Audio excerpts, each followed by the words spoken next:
Hey guys, welcome in. Queen Reaper here. I know it has been a minute, but I am back. I have a new video for you guys. It is on becoming a great assassin in the great land of Skyrim.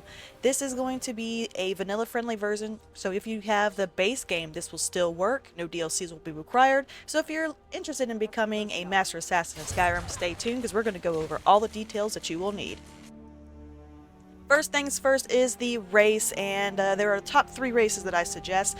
A lot of people will suggest the Khajiit because they already have increased skills in their thieves and stealthiness, and being a thief and stealthiness. I do suggest this one as well. You can also run unarmed because they do have the claw attack. Next one is the Dark Elf because they also have increased stats in their stealth and magic skills, which will come in handy because we will be using some illusion and a couple other skills, magic skills, as we start off this build. Next one is the Wood Elf because of their smaller size. They are good for being thieves, and they are also very good at archery, which you will see later on why that is going to be important. So for your 3 starter stones, let's say you have crouched your way out of Helgen and gotten your sneak semi-started. So you're going to want to use the Thief Stone. This will increase your stealth skills by 20% faster. And this is definitely going to come in handy. You will probably be running this for a large portion of the beginning of the game. Once you get into the Ethereum Crown quest line, you're going to want to actually get the Ethereum Crown because that will allow you to use 2 stones. And the 2 I recommend you using are the Lover Stone, which is right here to the northeast of Morthal, just above Kolskegger Mine, and the other one is the Shadow Stone. And the reason I recommend the Shadow Stone, which is literally right around the corner from Nightingale Hall, is because it'll give you the ability to become invisible once a day. This will be assigned to your shout key, so all you have to do is shout and you'll become invisible for 1 day, and it will last until you perform an action.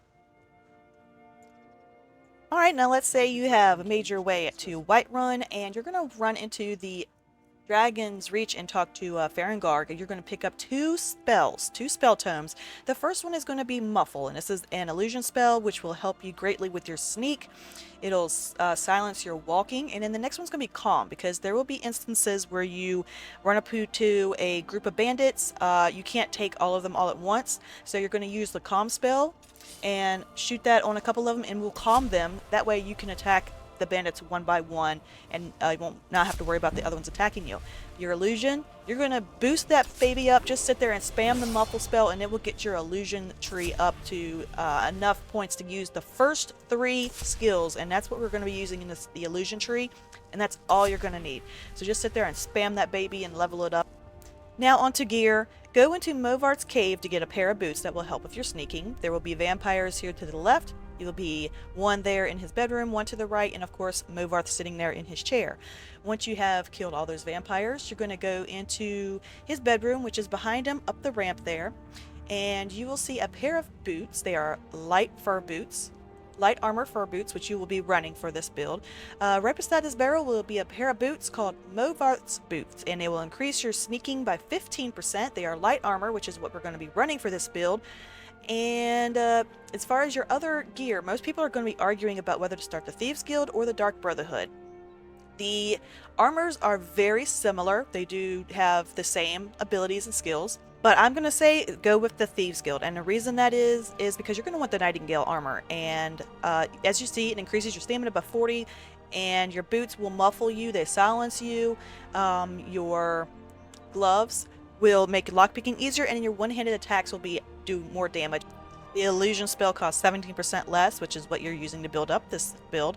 The Dark Brotherhood is very similar. It has poison resistance to the frost. The boots still muffle you. The gloves, backstabbing is important because that is your attack when you're coming up behind somebody, like when you slit their throat. So that does double damage, which is great. So you can do either armors, but I highly suggest starting with the Nightingales, and you will see later on why. As far as your skills, there are 4 skill trees you are going to be working on, minus the 3 points that I did mention putting into your illusion at the beginning of the game. And the reason is because, first of all, you want your illusion spells to cost half your magicka, because you're going to be spamming that muffle. You're going to want to use the hypnotic gaze, calm spells will work better on higher level opponents. As we mentioned earlier, you will probably come into an instance where you're going to need that. And then, of course, casting apprentice level illusion spells, which I believe calm is an apprentice level spell. Now, for the 4 important trees that we're going to be using, you're going to be using your sneak, of course. You're going to max that baby out. You're going to take it all the way to level 100. Your next skill tree that you're going to want to work on is, of course, your one-handed, because you will be running a dagger. Just do the center of the tree. You don't need to venture off on the other branches. Just go straight up the middle to fighting stance. And then, yeah, like I said, forget the other branches of the tree. Just go straight up the middle. You're going to go all the way up to critical charge, one-handed power attacks. You can do attacks while sprinting, savage strikes, which do 25% more damage, and of course your backward power attacks, which means you can do your little twisty thing and attack somebody and have a chance of taking their head off. Your next skill that you're going to want is your archery. And you're probably wondering, why do I need archery as an assassin? Well, because there will be groups of bandits or people that you will have to take out that you cannot take one-on-one because they will be attacking you. So the best way to do this is sitting up on a rock, hitting in a bush, sniping them with the bow, and then running around wondering where this arrow came from. Make sure you have this tree all the way up to 11. You can recover twice as many arrows from people, so you can recycle your arrows. You can move faster with your bow drawn. You can draw it 30% faster, and once you have it maxed out, you have a 15% chance to paralyze your targets while you're sneaking. So make sure you have that bad boy up. The next tree you're going to work on is your light armor. You don't have to really max this one out, but you're going to put a couple perks into this one. I have not filled this one all the way out yet, but definitely work on this skill tree. If you're running matching full light armor, then you get 25% armor bonuses and better melee attacks once you max this tree out. So do work on maxing this one out as well. So as far as your other skills, I do suggest you become a vampire, because becoming a vampire will up your sneak abilities and give you new ones, such as vampire sight. You see better at night. Vampire seduction, you can of course seduce your people, but your skills become much higher. All your sneak skills, you can also become invisible. Shadow Cloak of Nocturnal is why I suggested becoming a nightingale, because for 120 seconds you can become invisible. It's equipped to your shout button, and you stay invisible until you perform an action. So you can use this as many times as you want. Your Embrace of Shadows is acquired from the Shadow Stone, which is another invisibility spell that I told you about. Here's an example of the Shadow Cloak of Nocturnal. Once you equip the shout and you crouch, you become invisible. That way you can move in and out and not be seen. Alright guys, that is it for all the important spells and skills. One last thing in becoming a Great Master Assassin is you have to learn patience. It is one of the most important traits you have to learn.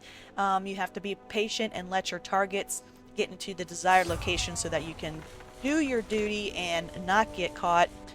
As seen here, get your sneak up. That way you can sneak up on somebody, take them out, and move out of the area without even being seen.